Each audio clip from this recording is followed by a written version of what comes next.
Setelah proses sertifikasi dilalui, maka perusahaan tersebut akan diberikan sertifikat dan logo resmi ISO 9001 yang dapat digunakan di website, kantor, dan di dokumen resmi perusahaan.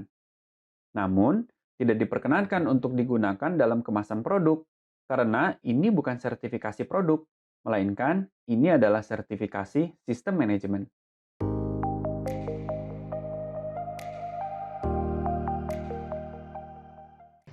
Bismillahirrahmanirrahim. Assalamualaikum warahmatullahi wabarakatuh. Selamat datang di channel Pejuang Karyawan. Oke, di video sebelumnya saya sudah menyelesaikan pelatihan dari Skill Academy ya tentang pengenalan ISO. Di sini ini kalau sudah cek di hijau berarti sudah dilaksanakan ya. Nah, untuk video yang kali ini saya akan meneruskan yaitu tentang dasar-dasar ISO 9001. Jadi kalau mau meneruskan pelatihan selanjutnya kita harus menyelesaikan pelatihan sebelumnya dulu ya. Kalau sudah nonton yang pertama kemudian melakukan tes 5 soal ini, kalau sudah selesai baru bisa lanjut ke tahap berikutnya. Oke, langsung saja kita klik ini ya, tentang sejarah, manfaat dan tahapan penerapan ISO. Di sini ada 9 menit dan ada tambahnya lagi 7 menit ditambah 5 soal. Kita lihat dulu video yang pertama.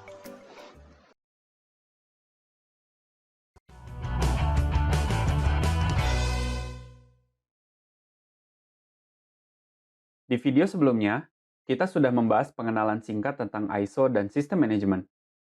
Di video ini, kita akan membahas tentang sejarah, manfaat, dan tahapan-tahapan penerapan ISO 9001. Dalam kondisi pasar global seperti sekarang, kegiatan industri yang sebelumnya tersekat dengan batasan negara, sekarang menjadi terhubung. Namun, dalam prosesnya, setiap negara memiliki standar kualitas masing-masing yang kerap tidak mudah untuk dipenuhi. Oleh karena itu, lahirlah standar internasional yang menetapkan persyaratan untuk sistem manajemen mutu atau yang biasa disebut ISO 9001. Standar ini dipergunakan untuk menjembatani perbedaan standar tersebut.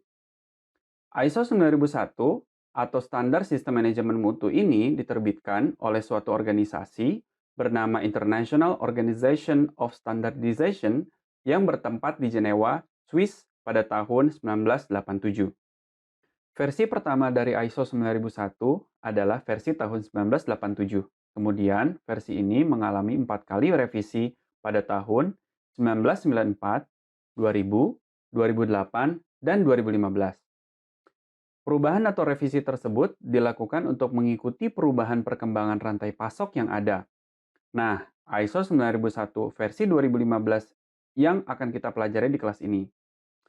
Pada dasarnya, ISO 9001 adalah standar yang berisi ketentuan sistem manajemen organisasi atau perusahaan. Dengan memiliki ISO 9001, perusahaan berkesempatan untuk membangun 3C, yakni competitivity atau daya saing, conformity atau meningkatkan kesesuaian proses usaha dengan standar dan peraturan, dan pada akhirnya akan meningkatkan connectivity terhadap market atau pasar perdagangan yang baru. ISO sistem manajemen sendiri terdapat cukup banyak macamnya.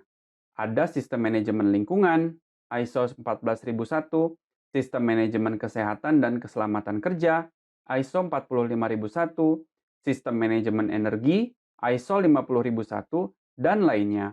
Namun, di kelas ini kita akan belajar sistem manajemen mutu sebagai standar sistem manajemen yang paling tua. Nah, itu tadi tentang sejarah munculnya ISO 9001 atau Standar Sistem Manajemen Mutu. Lalu, apa saja sih manfaat dari ISO 9001 ini? Setidaknya ada 10 manfaat ISO 9001 bagi perusahaan yang menerapkannya. Pertama, untuk memenuhi persyaratan pelanggan. Seluruh kritik dan masukan pelanggan akan diukur dan dijadikan input perbaikan berkelanjutan. Kemudian yang kedua adalah untuk meningkatkan kualitas produk dan manajemen. ISO 9001 ini mensyaratkan kesesuaian dengan peraturan dan standar yang berlaku serta persyaratan pelanggan. Maka, input tersebut akan menjadi bahan untuk perbaikan kualitas produk dan manajemen. Manfaat ketiga yaitu untuk meningkatkan kepuasan pelanggan. ISO 9001 menginginkan agar perusahaan mengutamakan kepuasan pelanggan menjadi sasaran utamanya. Keempat, meningkatkan akuntabilitas proses bisnis. Akuntabilitas yang dimaksud adalah pertanggungjawaban dan keterukuran kinerja perusahaan. Kenapa bisa meningkatkan? Sebab dalam ISO 9001, proses bisnis akan dibedah untuk mencari potensi risiko dan cara menanggulanginya. Kelima, membangun budaya profesional dalam organisasi. ISO 9001 berfokus pada distribusi beban kerja, kompetensi, komunikasi, dan kepedulian personil terhadap mutu, produk, dan jasa. Keenam, meningkatkan keterlibatan personil.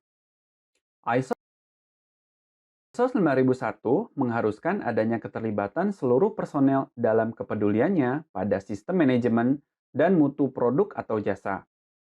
Ketujuh, meningkatkan konsistensi dalam proses bisnis. Dengan adanya pengendalian operasional dalam ISO 9001, diharapkan keluaran dari setiap proses akan sesuai dengan tujuan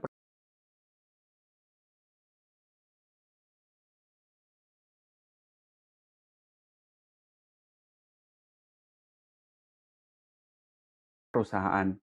Kedelapan, meningkatkan efisiensi proses.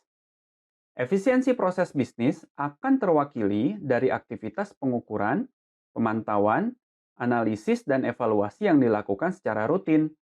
Kesembilan, mendapatkan pengakuan secara internasional. ISO 9001 adalah standar internasional. Tentunya, ini akan meningkatkan kredibilitas brand perusahaan. Dan yang ke-10, yaitu mendapatkan akses pasar baru. Dengan kredibilitas yang meningkat, suatu perusahaan akan dapat masuk ke peluang pasar yang baru, yang mensyaratkan terpenuhinya standar ISO 9001. Dengan manfaat yang begitu banyak, seperti yang saya sebutkan tadi, tentunya orang yang memiliki pemahaman dan keahlian tentang ISO 9001 menjadi profil yang sangat dicari oleh industri.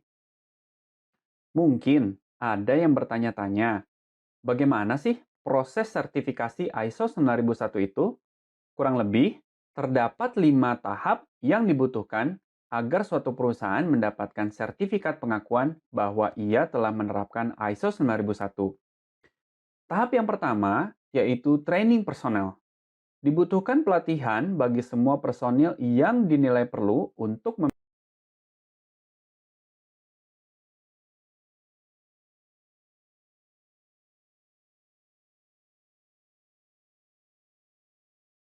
memiliki kompetensi pemahaman ISO 9001, yaitu umumnya level staf ke atas.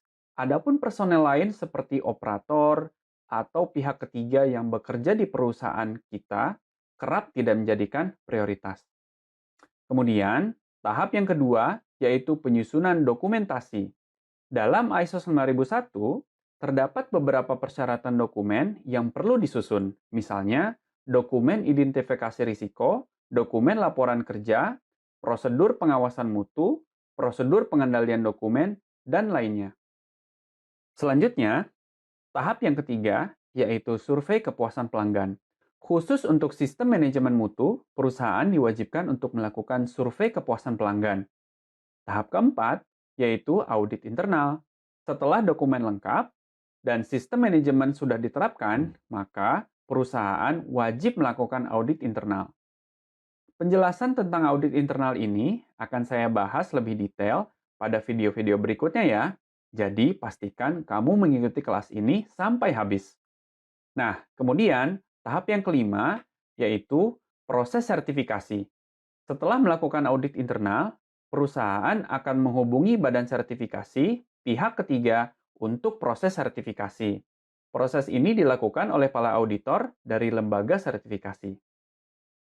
Setelah proses sertifikasi dilalui, maka perusahaan tersebut akan diberikan sertifikat dan logo resmi ISO 9001 yang dapat digunakan di website, kantor, dan di dokumen resmi perusahaan. Namun, tidak diperkenankan untuk digunakan dalam kemasan produk, karena ini bukan sertifikasi produk, melainkan ini adalah sertifikasi sistem manajemen. Nah, kita sudah belajar tentang sejarah, manfaat, dan tahapan-tahapan penerapan ISO 9001. Di video selanjutnya, kita akan membahas tentang prinsip-prinsip dan konsep PDCA ISO 9001. Sampai jumpa di video selanjutnya.